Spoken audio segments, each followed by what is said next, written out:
పెద్దపల్లి జిల్లా 8వ కాలనీలో రాఖీ పౌర్ణమి వేడుకలు ఘనంగా జరిగాయి.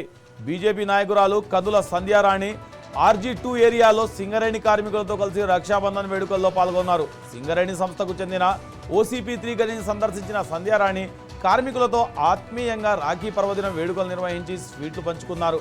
ఈ సందర్భంగా సంధ్యారాణి మాట్లాడుతూ రాఖీ పౌర్ణమి సందర్భంగా సింగరేణి కార్మికులను కలిసి ఆత్మీయతను పంచుకోవడం ఎంతో ఆనందంగా ఉందన్నారు. దేశానికి సింగరేణి సంస్థ వెన్నెముకగా నిలుస్తోందని, తమ ప్రాణాలు సైతం లెక్క చేయకుండా రక్తాన్ని చెమటగా మార్చి బొగ్గును వెలికితీస్తున్న కార్మికుల సేవలు అభినందనీయమని అన్నారు. ఆడబిడ్డగా సింగరేణి కార్మికులు వారి కుటుంబాలతో కలిసి రక్షాబంధన్ వేడుకలు జరుపుకోవడం సంతోషంగా ఉందని తెలిపారు. అప్పుల ఊబిలో ఉన్న సింగరేణి సంస్థకు కేంద్ర మంత్రి కిషన్ రెడ్డి నైనీ బ్లాక్, తాడిచెర్ల బొగ్గు గనులను అందజేయడంతో పాటు మిగతా బ్లాక్లను కూడా టెండర్ లేకుండా సింగరేణికి అందజేస్తామని హామీ ఇవ్వడం ఆనందంగా ఉందన్నారు. దేశ ప్రజలంతా అనురాగం, ఆత్మీయతతో కలిసిమెలిసి జీవించాలని సంధ్యారాణి ఆకాంక్షించారు.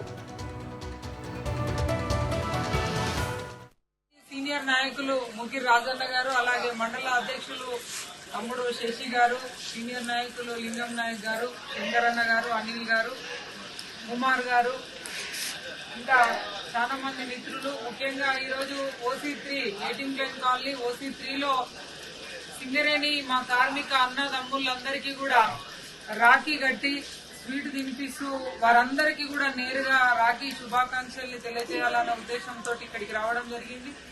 మా సింగరేణి కార్మిక మిత్రులందరికీ, అన్నదమ్ములందరికీ, వారి కుటుంబ సభ్యులందరికీ హృదయపూర్వకంగా నేను రాఖీ పండుగ శుభాకాంక్షల్ని తెలియజేస్తా ఉన్నాను. తెలంగాణకి సింగరేణి వెన్నెముక. సింగరేణి కార్మికులు మండు టెండలో ప్రాణాలని సైతం లెక్క చేయకుండా వారి యొక్క త్యాగం, కృషితోటి ఇవాళ సింగరేణి సంస్థ నడుస్తూ ఉన్నది, దేశానికి వెలుగులను అందిస్తూ ఉన్నది. అంటే దీని వెనుక వారి యొక్క కృషి, శ్రమ ఎనలేనిదని చెప్పి సందర్భంగా భావిస్తా ఉన్నాం. ముఖ్యంగా వారి చెమట చుక్కతోటే ఈరోజు దేశం వెలుగుతా ఉన్నది. ఇది నిజంగా కూడా